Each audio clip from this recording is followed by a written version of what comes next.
Kottachery service സഹകരണ bank വിജയചരിത്രം 2026 ഉന്നത വിജയികൾക്കുള്ള അനുമോദനം നടത്തി.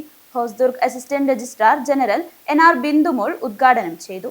കോട്ടച്ചേരി സർവീസ് സഹകരണ ബാങ്ക് 2025-26 വർഷത്തെ SLC+2 പരീക്ഷകളിൽ ഉന്നത വിജയം നേടിയ ബാങ്ക് മെമ്പർമാരുടെയും ജീവനക്കാരുടെയും മക്കൾക്കുള്ള അനുമോദന ചടങ്ങ് നടത്തി.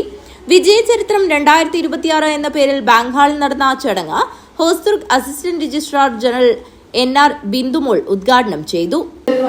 ഒരു നല്ല ചേഞ്ച് വരുത്തുന്നതിന് ശ്രമിക്കുകയും ചെയ്യുക എന്നുള്ളത് സഹകരണ മേഖലയുടെ ഒരു പ്രധാനപ്പെട്ട ഉത്തരവാദിത്തമാണ്. ഈ വിജയ ഫുൾ A+ വാങ്ങിയിട്ടുള്ള കുഞ്ഞുങ്ങളെ അനുമോദിക്കുന്നതിലൂടെ സമൂഹത്തിലെ വളർന്നു വരുന്ന തലമുറയ്ക്ക് ഒരു ദിശാബോധം ഉണ്ടാക്കി കൊടുക്കുകയും അവരെ നല്ല രീതിയിൽ നടത്തുകയും ചെയ്യുന്നതിനുള്ള ഒരു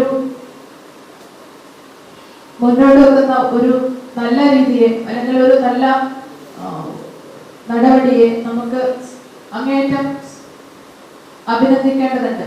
കാരണം ഇന്നത്തെ കാലത്ത് വിദ്യാർത്ഥി സമൂഹങ്ങൾ വഴിതെറ്റിപ്പോകുന്നതെന്നും ലഹരിക്ക് അടിമകളാകുന്നു എന്നും ഒക്കെ പറയുന്നത്. Bank president M. രാഘവൻ വിദ്യാർത്ഥികൾക്കുള്ള ക്യാഷ് അവാർഡും ഉപഹാരവും നൽകി. എഴുത്തുകാരിയും നിരവധി പുരസ്കാര ജേതാവുമായ ബിന്ദു മരങ്ങാട് മുഖ്യപ്രഭാഷണം നടത്തി. ബാങ്ക് ഭരണസമിതി അംഗം N. ഗോപി അധ്യക്ഷത വഹിച്ചു. നഗരസഭാ councillor M. Sethu, AK. Gopalan, bank assistant secretary KV. Viswanathan എന്നിവർ സംസാരിച്ചു. Bank secretary VV. ലേഖ സ്വാഗതവും ബ്രാഞ്ച് മാനേജർ M. സതീശൻ നന്ദിയും പറഞ്ഞു. ഭരണസമിതി അംഗങ്ങൾ, ജീവനക്കാർ, രക്ഷിതാക്കൾ തുടങ്ങി നിരവധി ആളുകൾ പങ്കെടുത്തു. News bureau, Kanhangad.